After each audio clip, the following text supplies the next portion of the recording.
दोस्तों, जैसा कि आप लोग इंतज़ार कर रहे थे कि पावर स्टार पवन सिंह के दूसरा बोलबम सॉन्ग कब आएगा, तो लीजिए आ गया है पावर स्टार पवन सिंह का दूसरा बोलबम सॉन्ग रिलीज डेट, जो कि कल यानी 26 जुलाई को यसी फिल्म्स के ऑफिशियल यूट्यूब चैनल से रिलीज़ किया जाएगा, वो भी डायरेक्ट वीडियो सॉन्ग। इस सॉन्ग को गाया है पावर स्टार पवन सिंह के साथ फीमेल सिंगर जो हैं वो है प्रियंका सिंह।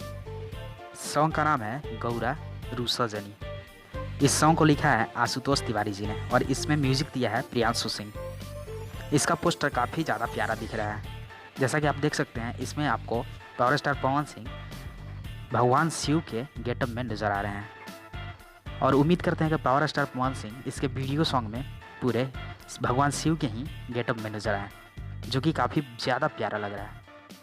जैसा कि पावर स्टार पवन सिंह के बैक टू बैक बोलबम सॉन्ग धमाका हो रहा है, इससे सबको पता चल गया है कि आजकल सावन चढ़ गया है, सावन आ गया है। जब तक पावर स्टार पवन सिंह का गाना नहीं आता तब तक ऐसा फील ही नहीं होता कि किसी चीज़ का सीज़न चल रहा है, या सावन हो या फिर छठ हो या फिर कुछ भी हो।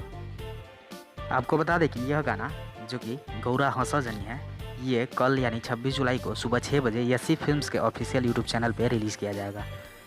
तो फिलहाल आप लोग इस वीडियो का इंतज़ार कीजिए।